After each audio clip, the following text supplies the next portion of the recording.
welcome back. It's time to get into the fun stuff.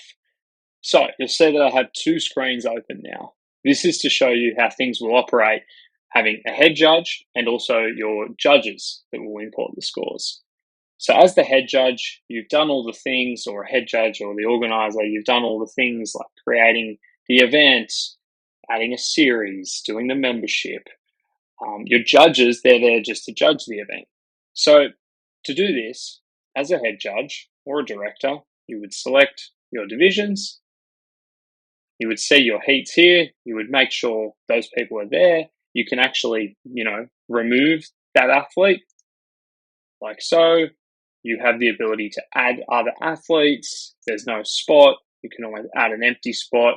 You can see here where those athletes are going to be going. You can actually, just like the schedule, drag and drop these positions. Maybe you want the second from heat 2 to be here or up in the middle. You can drag them between heats.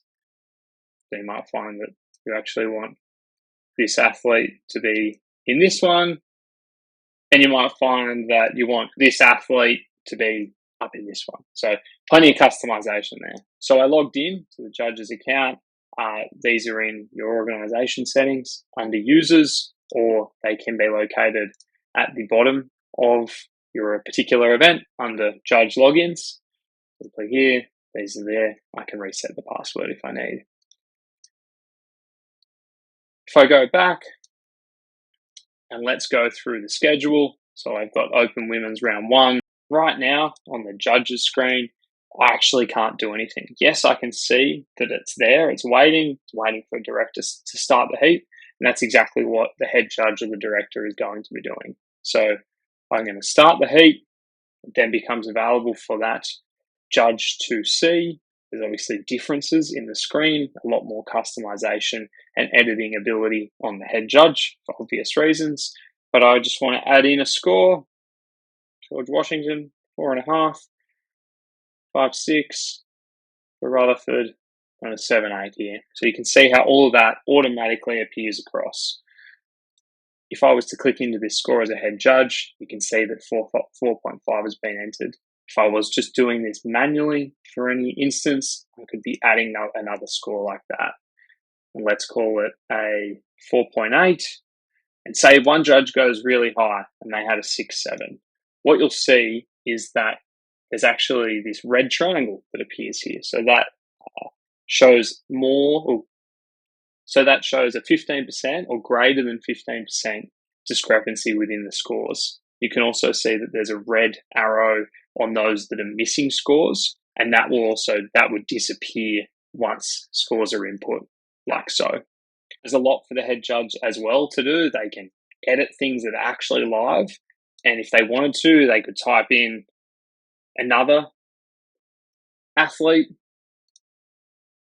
Straight away appears here on the judges. Someone ran down really late and needed to get in the water. You might see here that this judge has input the score early.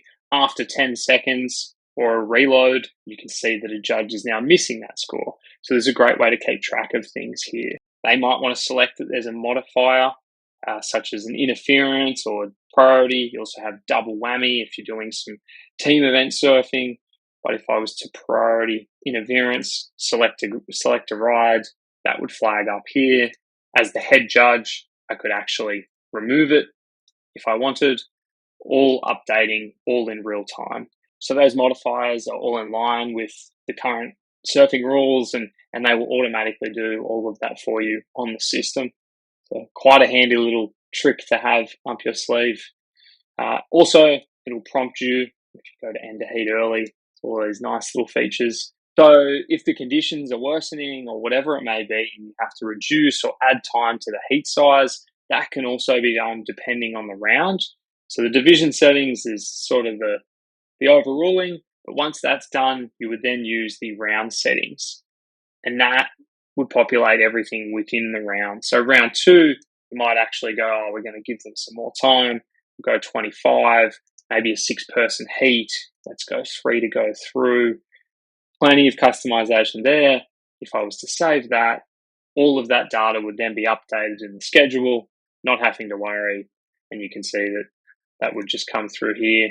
We now have heat sizes of 6 because they're the progressing athletes.